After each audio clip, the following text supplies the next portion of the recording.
Welcome students, I am Rajesh Kumar, lecturer chemistry with the unit 3rd of higher secondary part 1, classification of elements and periodicity in properties। तो सबसे पहले हम बच्चे बात करते हैं नीड ऑफ क्लासिफिकेशन क्यों पड़ी, एलिमेंट्स को हमें क्लासीफाई क्यों करना पड़ा। ये हमने बच्चे 10th क्लास में भी इसका डिटेल में पढ़ा हुआ है, उसी को हम थोड़ा सा रिव्यू करेंगे। बच्चे भाई अराउंड 1800 क्या था, सिर्फ 31 एलिमेंट्स ही नाउन थे जिनका इंडिविजुअल स्टडी जो था वो पॉसिबल था। फिर 1865 के अराउंड कुछ 63 एलिमेंट हो गए। इस तरह से एलिमेंट की आगे आगे डिस्कवरीज होती गई। तो जैसे जैसे एलिमेंट्स की जो क्वांटिटी है वो इंक्रीज़ करती गई, उनका इंडिविजुअल स्टडी जो है वो with the passage of time difficult होता गया। इसलिए at present more than 110 elements are known as you know, some of which, इनमें से कुछ मैन मेड एलिमेंट्स भी हैं। So with such a large number of elements it is very difficult to study individually the chemistry of all the elements. हम सब की chemistry अलग अलग से एक एक करके हम सारी पढ़ेंगे तो वो पॉसिबल नहीं हो पाएगा। एंड दियर कंपाउंड्स की भी अगर हम मिला लें जी वो तो न्यूमरस हो जाएंगे। So to make this easy, scientist ने क्या किया, begin to organize their knowledge by classifying the elements on the basis of their similar properties. जिन एलिमेंट्स की प्रॉपर्टी मैच करती है उन एलिमेंट को ग्रुप में रख के जो है उनकी प्रॉपर्टी स्टडी करना स्टार्ट कर दिया। जो सिमिलर एलिमेंट हैं उनको क्लब करके रखना स्टार्ट कर दिया। अगर हम brief history of the development of periodic table या क्लासिफिकेशन की बात करें तो सबसे पहले हम बात करते हैं डॉबरिनर्स ट्रायड्स। तो इसमें क्या होता है, इन 1829 में अप्रॉक्सीमेटली जोहान डॉबरिनर एक जर्मन केमिस्ट हुए हैं, was the first one two classify the elements in triads. Triads में तीन तीन का सेट उसने एलिमेंट्स का बना लिया। वो कैसे बनाया, having similar physical and chemical properties. और उन ट्रायड में खास बात क्या थी, the triads were made in such A way that the atomic weight of the middle element is approximately the average of the first and the third element. Means जैसे lithium, sodium, potassium एक triad है, तो first element lithium का और potassium का third element का जो atomic weight है, जब इनका जैसे इसका एटॉमिक वेट 7 है, इसका 23 है, जब इनका एवरेज निकालेंगे 7 + 39/2 तो वो मिडिल एलिमेंट के बराबर 23 के इक्विवेलेंट आ जाता है, जहाँ तो इक्वली आ गया। जैसे एक ट्रायड और देखिए, कैल्शियम का 40, स्ट्रांशियम का 88 वेट है और बेरियम का 137 वेट है। और कैल्शियम का और बेरियम के वेट का एवरेज निकालें 40 + 137/2 तो वो 88.5 आ रहा है, जो मिडिल एलिमेंट स्ट्रांशियम के इक्विवेलेंट है। तो ट्रायड्स क्या थे, एक ऐसा सेट था जिनकी प्रॉपर्टी सिमिलर थी और उनके फर्स्ट और थर्ड एलिमेंट का जो एटॉमिक वेट है उसकी एवरेज जो है वो मिडिल एलिमेंट के बराबर थी। The 3 elements are called Dobereiner's triads. Its major drawback बच्चे क्या है, is that it could be applied to only a few elements. थोड़े से ही ट्रायड हमारे पास बन पाए।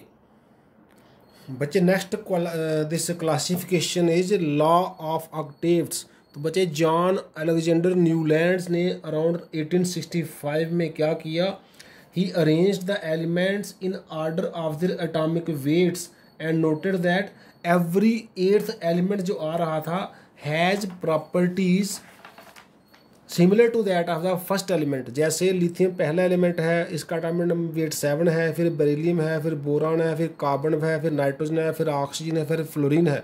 तो 1 2 3 4 5 6 7, फिर 8th एलिमेंट आ गया सोडियम। तो सोडियम का जो प्रॉपर्टी है वो लिथियम से मैच करती है। तो 8th ऐसे फिर जो सोडियम फर्स्ट है, first, second, third, fourth, 5th, 6th, 7th, 8th। Potassium की प्रॉपर्टी सोडियम से मैच करती हैं। और हम बोरान को फर्स्ट माने तो first, second, third, 4th, 5th, 6th, 7th and 8th क्या आ गया, 8th एल्यूमिनियम आ गया। तो बोरान के नीचे एल्यूमिनियम है। First boron, second carbon, third nitrogen, 4th oxygen, 5th fluorine, 6th sodium, 7th magnesium, 8th aluminium. तो एवरी 8th एलिमेंट की property जो है वो फर्स्ट एलिमेंट से मैच कर रही थी जब इनको increasing order of atomic weight रखा गया। द रिलेशनशिप जो थी वह just like every eighth note resembles the first in octaves of music. जैसे म्यूजिक के 7 सुर होते हैं, 8वां फिर पहले से मिलता है, ये भी उससे उसी तरह इसको रिलेट किया गया। द लॉ ऑफ ऑक्टेव जो था seem to be true only for elements up to calcium, उसके बाद ये एप्लीकेबल नहीं हो पाया, इसका क्या था, लिमिटेड यूज रहा। So although his idea was not widely accepted at that time, later on he was awarded Davy medal in 1887 for his this nice work. Next बच्चे हम लेने जा रहे हैं मेंडलीव्स पीरियोडिक लॉ। तो स्टेटमेंट क्या है इसका, the properties of elements are a periodic function of their atomic weights. Means जब हम एलिमेंट्स को एटॉमिक वेट के हिसाब से इंक्रीजिंग ऑर्डर में लिखें तो कुछ समय के बाद उनकी प्रॉपर्टी पहले एलिमेंट से मैच करना स्टार्ट हो जाती हैं, उनको ग्रुप बना के रखा जाता है। जब उन सिमिलर एलिमेंट के एलिमेंट्स को इस प्रॉपर्टी के हिसाब से एक साथ किसी टेबलर फॉर्म में रखा गया, उसी का नाम हो गया मेंडलीव्स पीरियोडिक टेबल। जो टेबल मेंडलीव पीरियोडिक लॉ को ओबे करके बनाया गया, जिसमें क्या रखा गया ख्याल, जिसमें प्रॉपर्टीज ऑफ एलिमेंट्स को periodic function of the atomic weight के हिसाब से रखा गया, तो वो हो गया मेंडलीव्स पीरियोडिक टेबल। उस टेबल में उस टाइम बच्चे ओरिजिनली 63 एलिमेंट्स वर नाउन वो उसमें रखे गए। उस टेबल की मेंडलीव के पीरियोडिक टेबल की क्या हमारे करैक्टरिस्टिक्स हैं, फर्स्ट पीरियड्स। उस टेबल में जो हॉरिजॉन्टल रोज थी उनको पीरियड्स नाम दिया गया, तो वो टोटल उस टाइम 7 हॉरिजॉन्टल रो बनाई गई जिनका नंबर था 1 to 7, जैसे first row, second row, third row, fourth row, fifth row, sixth row और 7th रो, वो हो गए 7 पीरियड्स। ऐसे ही ग्रुप्स जो इस तरह के वर्टिकल कॉलम है, जैसे ये पीरियड है तो ये कॉलम है, तो 8 जो वर्टिकल कॉलम उसमें बनाए गए ओरिजिनली वो उसमें ग्रुप्स कहे गए। तो vertical columns in the table are called groups. There were 8 groups originally, लेकिन after the discovery of noble gases 9th group was also added in that Mendeleev's periodic table. तो उस टेबल को modify किया गया, तो उनके नंबर क्या रखे गए, 1 to 8 एंड देन 0 ग्रुप जो था 9th वाले को 0 ग्रुप नाम दिया गया, जिसमें नोबल गैसेस को प्लेस किया गया। बच्चे ग्रुप्स जो थे were further sub divided into sub groups A and B, उनके नाम रखे गए। जैसे ये ग्रुप के 2 पार्ट किए गए, पहले पार्ट का नाम है, दूसरे पार्ट का नाम B. The properties of elements जो थे इन ए ग्रुप वर सिमिलर, जो ये ग्रुप के एलिमेंट है उनकी प्रॉपर्टी आपस में मैच करती थी। हाँ, जो ग्रुप 8 था उसके 3 पार्ट बनाए गए। इस पीरियोडिक टेबल का जो मेंडलीव का सिग्निफिकेंस क्या है, सिस्टमेटिक स्टडी जो थी एलिमेंट्स की वो सिंप्लीफाई हो गई, एलिमेंट्स को हम इजीली स्टडी कर सकते थे। ऐसे ही position of the new elements, हमें possibility of the discovery of new elements का हमें पता चला। जैसे उस टेबल में अगर आप अपने टेक्स्ट बुक में वो टेबल सामने रखकर जब इस लेक्चर को सुनेंगे या पढ़ेंगे तो आप देखेंगे उसमें कुछ वेकेंट स्पेसेस मिलेंगे आपको। तो वो वेकेंट स्पेसेस किस लिए थे, क्योंकि मेंडलीव ने सोचा अभी कुछ एलिमेंट डिस्कवर होना बाकी हैं, ये उनकी जगह हो सकती है, उसने वो जगह खाली रख दी। उसको पता था कि आने वाले समय में और एलिमेंट डिस्कवर होंगे जो जहाँ पर प्लेस किए जा सकते हैं। For example he predicted about gallium and germanium which were unknown eight that time. उस टाइम गैलियम का जर्मीनियम का डिस्कवरी नहीं हुआ था। एंड ही नेम्ड देम एका एल्यूमिनियम, गैलियम के नीचे जो खाली जगह है, एंड इका सिलिकॉन। इका मीन्स अभी इसका डिस्कवर होना बाकी है। इका जर्मेनियम नाम दिया गया जो कि उसने सिलिकॉन के नीचे खाली जगह रखी। एंड इका silicon respectively as a predicted that they will resemble aluminium and silicon.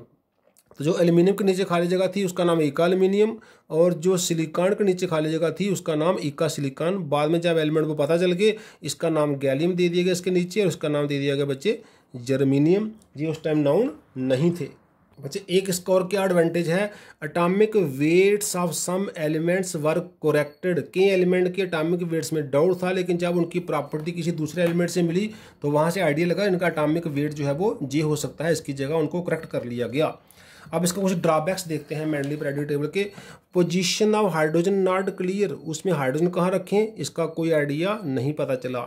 ऐसे position of isotopes not clear, isotope जैसे कार्बन 14 है तो नाइट्रोजन भी 14 है, तो क्या ये इकट्ठे कैसे रखें, पोजीशन ऑफ आइसोटोप्स भी उस समय क्लियर नहीं था। सम डिसिमिलर एलिमेंट्स जो थे were placed in the same group, कोई एलिमेंट डिसिमिलर है आज के टाइम में लेकिन तब उस समय उनको एक ही ग्रुप में रखा गया, जैसे लिथियम सोडियम पोटाशियम के साथ कॉपर सिल्वर और गोल्ड को रखा गया जिनकी प्रॉपर्टी इंटायरली डिफरेंट हैं। ऐसे सम सिमिलर एलिमेंट्स जो थे इन डिफरेंट ग्रुप्स रखा गया, जैसे कुछ डिसिमिलर एलिमेंट को सेम ग्रुप में रखा गया, ऐसे ही कुछ सिमिलर एलिमेंट्स को डिफरेंट ग्रुप में रखा गया, जैसे कॉपर और मर्करी को डिफरेंट ग्रुप्स में रखा गया। ऐसे बच्चों उस टाइम लैंथेनाइड्स जो हम आजकल पढ़ते हैं, एक्टेनाइड्स पढ़ते हैं, उस time they were not known at that time, इसलिए उनकी जगह उस टाइम नहीं रखी गई। तो ये था, लेकिन ये बड़ी अच्छी एक बिगिनिंग थी ट्रायड्स के थ्रू, उसके बाद न्यूलैंड लॉ ऑफ ऑक्टेव्स के थ्रू और मेंडली पीरियोडिक टेबल के थ्रू। जो हम आज के समय में पीरियोडिक टेबल पढ़ते हैं, लॉन्ग फॉर्म या मॉडर्न पीरियोडिक टेबल, वो उस तक पहुंचने के लिए इनका पता होना भी या इनकी नॉलेज भी हमारे लिए ज़रूरी है। हम अपनी हिस्ट्री को लेकर चलेंगे तभी वहां तक पहुंचेंगे। आज के लिए हम इतने रखते हैं, नेक्स्ट लेक्चर में हम लेंगे मॉडर्न पीरियोडिक टेबल जो हम अभी तक उसको चला रहे हैं। थैंक्स।